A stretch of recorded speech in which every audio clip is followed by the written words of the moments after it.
پورې یو څه ما خپل وروسپارم خپلو خاورو ته. نن هغه شهیدان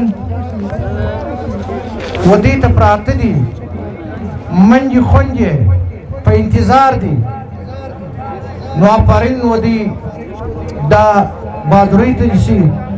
الله دې وکړي چې دغه رقم هر وخت دغسې موږ د خپل شهیدان د خپل قوم په حق کې د قوم د لارې چې هغه د اتفاق پر راځي پر هغه لاره باندې موږ دغه رقم هر وخت سره یو ځای شو چې الله پاکه موږ ګناه چې شته موږ دا ګناه ده چې الله موږ ته یو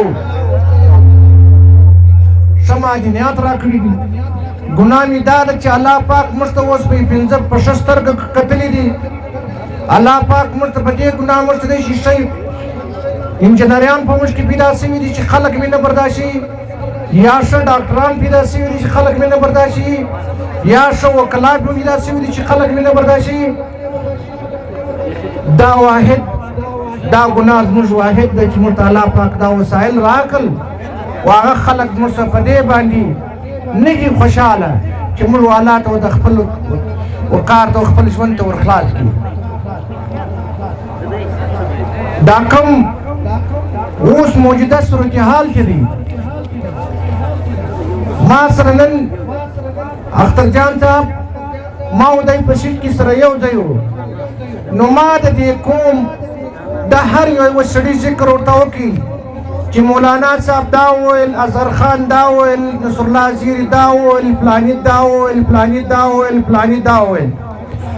ما ودی چې دغه ځای را روان وو تقریبا چې دا یوه ګانټه موږ مکمله پر دا باندې سره لګیا وو چې دا ولس تباه دی، دا ولس در په در دی. دا بلوچستان چې دی نماینده نه لري، د دې نمایندګان چې کتون ته یا مشر دی یا مولانا صاحب دی یا خوشحال خان دی یا بل هغه مشر دی چې د دې د کرد قومونو سترګې وتی ته ولاړې دي او هغه باوجوده دا قوم ستیشه دومره مایوسه دی دومره مایوسه دی چې د سوچ بهار دی.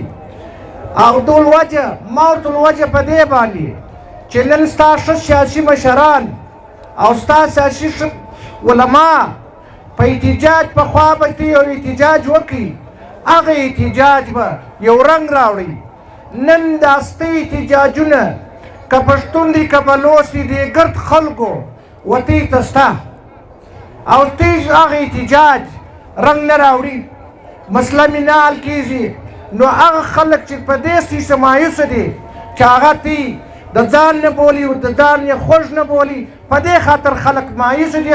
او حکومتونه ستی خبره د دې خلکو خبره کې دومره وزن خو نشته چې څومره وزن په تا کې سته، چې څومره په مولانا صاحب کې سته، چې څومره په مشر محمود خان کې سته، چې په بل مشر کې سته.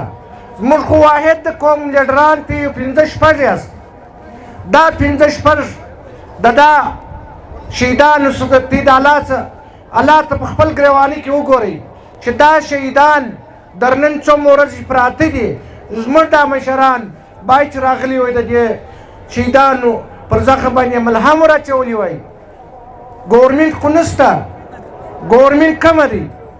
دا ټوټل وخت په دې باندې زموږ ورځ موږ په دې باندې په انتظار وو چې نواب صاحب به یو فیصله وکړي، نواب صاحب د دې کام لپاره یو فیصله وکړي، نواب صاحب موږ ته یو ښه تجویز راکړي.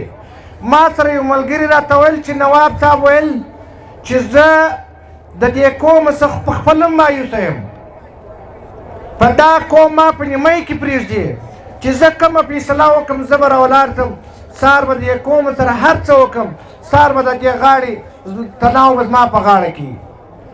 نو چې نواب صاحب دا فیصله نشي کولی نو دا فیصله به بیا څوک کوي؟ دا فیصله چې اختر مینګل نشي کولی دا فیصله به بیا څوک کوي؟ دا فیصله چې اصغر خان نشي کولی دا فیصله به بیا څوک کوي؟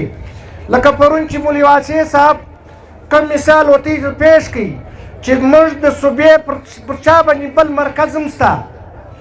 دا صوبې که د مرکز د مولوي واسع صاحب ته موږ ته راګرد کوم یو سوال به یې چې وکړو ووټ موږ در کړی دی چانده موږ درکړې ده، مرداباد زنده‌باد موږ د پسې کوو، او ته موږ ته نن دا وایې چې پر ما باندې یو شیټ بل شیټ بالا سته، او که ستا خیر پکښې کي، دا قوم دپاره د دې قوم دپاره پر دې قوم رحم وکړئ. دا قوم زموږ وروستۍ دا مشترکه پراپرټي ده، که نن پر ما ده سبا به پر بل عزیزي.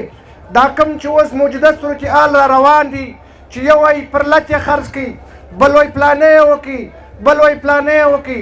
موږ بیا وایو چې هغه کورنۍ ته د الله د زړه صبر ورکړي چې څه یې وکړل، زما هغه ګناهګاره نه دي، هغه به ګناهګاره نه ګڼو چې کم نمایندګانو راغلي دي، کم نمایندګانو سودا ورکړې ده، پر هغه باندې باید چې موږ ووایو چې هغه باندې نه شابش. که دا نن دا درنه به هم پر دا ځای باندې نه وای ناسته، دا درنې والې سره به هم راغلي وای، د دې درنې والې سره به هم خبره کړې وای.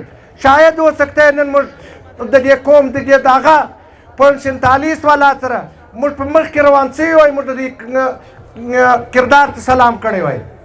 نن هغه زموږ نمایندګان ته له یو څوک هم نه دی راغلی، هغه په دې باندې چې وزیر داخله راشي، په کار خو دا ده چې زموږ هغه منتخب نمایندګان چې موږ ووټ ورکړی دی، موږ پر سر د کردار راوستلی دی، نن هغه نه په اسمبلۍ کې غږ کولی شي، نه دلته مال راتللی شي، هغه په دې بیریږي چې د ده فنډ بیا بندېږي، دی د وزارت ته بیا پسې اخلي. دا خو څومره بده خبره ده. نو د دې شي دپاره دا کوم چې نن دا اختر جان رالی، د ده ته د دغه قوم ته باید چې موږ په دواړو خپل سلام سلوټ ورته وکړو چې آفرین چې داسې مور دې نور بل داسې هم زوی راوړي لکه نن چې کوم اختر جان راوړی دی چې دی راللی، په هغه باوجود چې ډول زما کار هم دی او زه په هغه باوجود زه راځم د دې پښتنو په دړ باندې ځان شریکوم، او هغه زموږ نمایندګان چې موږ ته نږدې په 2 قدمه ناشي، هغه موږ له نشي راکړلی، پښې په نکرزو دي. نو دا ګناه په موږ کې په خپله ده چې موږ دا ګناه د ځانه نه وباسو، موږ دا انتفاق نه راوړو، موږ دا زیلي و خیلي د ځانه نه کړو لرې. په ژوند کې به هم ته دغه رقم در په دره به یو او دغه رقم در په دره به کېږي. دا ډېره د خوشحالۍ خبره ده چې نن هر ګوندونه د هر ګوند مشر دلته صدر ناست دی، په دا دي پر خپلو مشرانو باندې غږ وکړي، فیصله دې وکړي چې کومه فیصله دوی وکړل د دې قوم دپاره به شاید د خیر لارې، او که موږ یو د بله تعصب سره کوو چې دلته پارټۍ د هر چا خپل پارټۍ مبارک، خو اخلاص پکار دی چې د دې قوم سره اسپنیار چې پرون قرآن ګرځاوئ، نو خو مایوس وو چې د دې قوم سره چې د قرآن ګرځاوئ. دا رقم تکړه ځوانان په تا په کام کې شته او موږ بې پروا کړي دي. نو دا زموږ دپاره د یو د افسوس مکان دی چې موږ د خپل مظلومیت اواز نشو پورته کولی. نو یو جان مننه، کور مودان، الله مو آباد لرم.